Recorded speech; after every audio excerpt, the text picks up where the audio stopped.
Did you know some national capitals sit so high that the air itself feels like part of the city? Europe's highest capital still sits more than 1 full kilometer above sea level.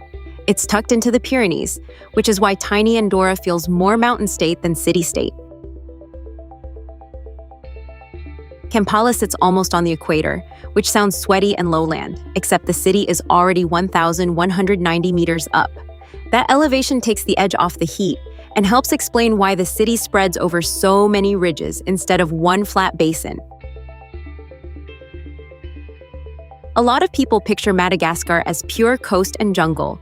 Then its capital turns out to be a highland city at 1,288 meters.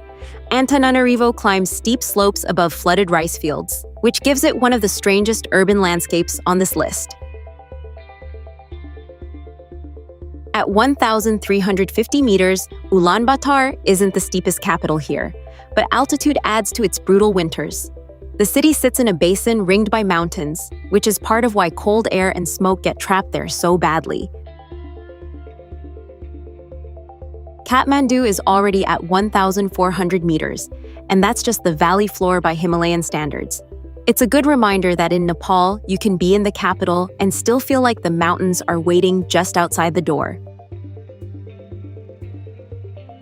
Harare sits on the Highveld at 1,483 meters, which quietly rewrites what people expect from the region's climate. It's one of those capitals that sounds like it should be low and hot all year. Then the plateau changes the whole mood.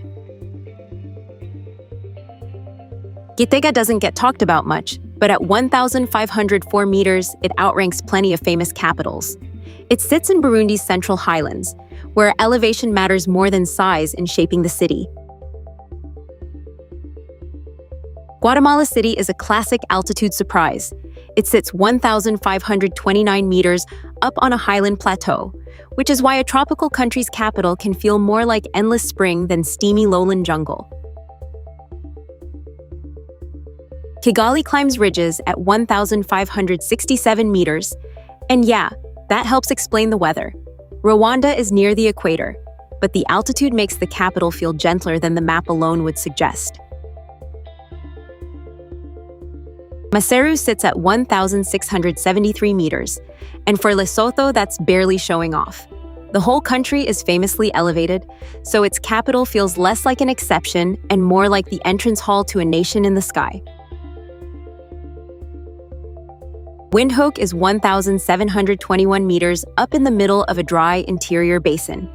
That elevation is one reason Namibia's capital doesn't behave like a roasting desert city every hour of the day. Kabul sits in a mountain basin at 1,790 meters, so its altitude shows up fast in winter. It's a capital where the surrounding terrain is never a background decoration. It's the reason the city works the way it does. Nairobi is the kind of place that breaks people's mental map.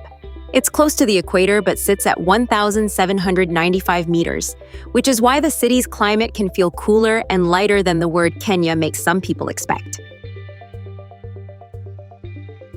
Tehran crosses the 2,000-meter line, which is not what most people picture for a megacity of this size. And the city isn't even level. Northern neighborhoods climb the Alborz foothills, while the southern edge sits much lower.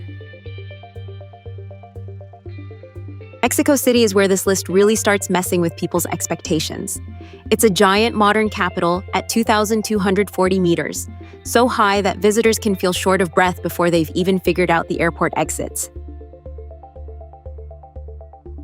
Sanaa sits 2,250 meters above sea level in the Yemeni highlands, which gives this ancient capital a mountain setting most outsiders never picture. It's one of the clearest examples of altitude quietly rewriting what an Arabian city can feel like. Asmara is only a few hours from the Red Sea in straight-line terms, but altitude changes everything. At 2,325 meters, it sits high above the coastal heat, almost like a completely different climate zone got promoted to capital status. Thimphu sits in a narrow Himalayan valley at 2,334 meters.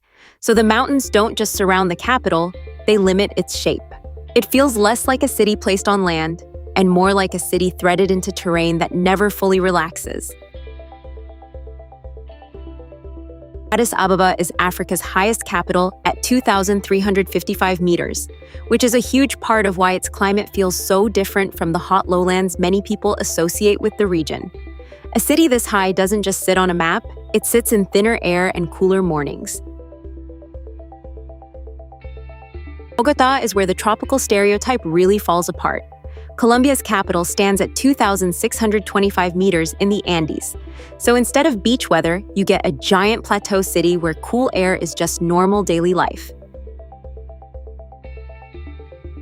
Sucre is Bolivia's constitutional capital, and at 2,790 meters, it would already dominate most countries' rankings by itself. It gets overshadowed here for one funny reason. Bolivia also happens to have the city that turns this whole list ridiculous. Quito is almost on the equator and still sits 2,850 meters above sea level. That contrast is the whole magic trick. Your brain expects tropical lowlands, then the city lands in the Andes with thin air and volcanoes all around.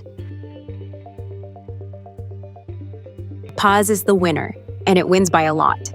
At 3,640 meters, this government capital sits so high that newcomers often feel the altitude the moment they land, which is a pretty wild first impression for a national capital.